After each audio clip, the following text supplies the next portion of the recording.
Yes, everybody, it's Russ again, back once again for the Renegade Master West Ham Network. Hope you're all safe and well. It's Monday, 6 p.m., so it's the return of the Academy Show.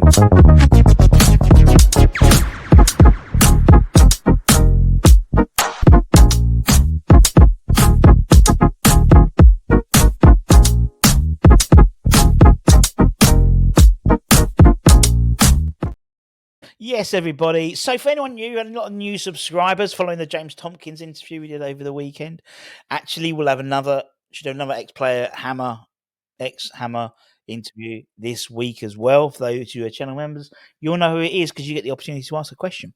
If you want to become a channel member, there's a join button down there, and you can get the opportunity to ask all of our player interviews questions. Anyway, what we try and do on a Monday, 6 p.m., is we do a show dedicated to the academy, really, talking about the academy players out on loan, talking about any players, any teams, any matches that have happened for the 18s or 21s this weekend, just gone, and any contract news, really. No real contract news. Yeah, you could say the Freddie Potts one, but in terms of, I think Freddie's now a first team player, really. So I'm not going to include him in contract news. Lomri Elusu, the England under 17 goalkeeper, West Ham under 18 goalkeeper, he is believed to be on the verge of signing pro deal as well. His first pro deal with the club. But we'll talk about Lorne because he had not match winning, but he had a very good run out for the under 18s at the weekend against Spurs. So anyway, let's get into it. Let's start talking about the academy players on loan. First team players on loan, we did in Hammer's headlines, along as with some transfer rumours as well, all strikers really.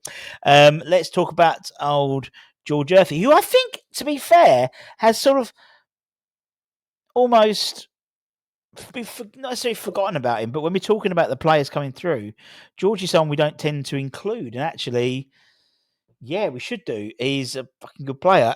He came on for a 10-minute cameo. Also, it's half an hour cameo, so I'm the wrong person.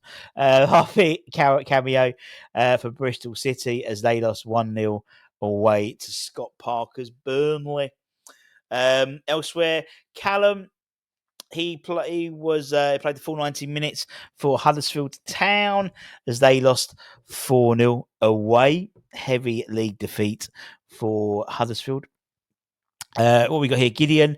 He was an unused substitute as Wycombe won 1-0 at home to Lincoln City. PK was a 78th minute substitute for Doncaster as they won 3-0 at home to Carlisle. The likes of PK obviously captained the Northern Ireland 21s over the international break. Callum played he was involved in the Northern Ireland full international squad. And George pulled out actually of England under 20s or elite squad under 20s, I think it's called, due to injury, but it was obviously okay to be on a bench for Bristol City at the weekend. Elsewhere, we've got a lot of games happening in the next few days. So Luizał's Pogoń Skwenski, they play tomorrow in the Polish Cup semi-final against Pusklas Neopolomis. There we go. Mamadou Kante's Paris FC play at home tonight in Ligue 2. He'll be looking to get some more minutes. He's been out of the squad, but the last couple of games he's been in and out and has a few minutes there, a few minutes there. So looking for some more minutes from him, hopefully, tonight. Regan Clayton was a 95th minute substitute for Dagenham Redbridge as they beat Maidenhead. Alan Devonshire's Maidenhead, 1-0 at home, I believe. Brad Dolligan was not involved at all as Aldershot lost 4-0 away to Rochdale, an Aldershot Town side which now includes Levi Lang, who's signed, we believe, on a long-term or on a short-term deal there.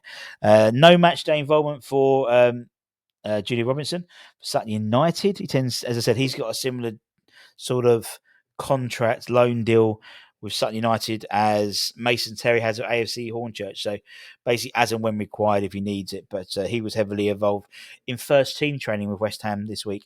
He played in the behind closed doors friendly against Brentford on Monday, Tuesday last week. So it was good to see him getting some minutes, as well as Preston Fearon as well, which is again very encouraging. Talk about Mason Terry. He played the full 90 for AFC Hornchurch in National League South, but they lost 4-2 at home to Western Supermare. In terms of goalkeepers as well, Christian Heggie, he actually was called up to the Hungarian national squad following some very impressive performances of Debrecen, his loan side.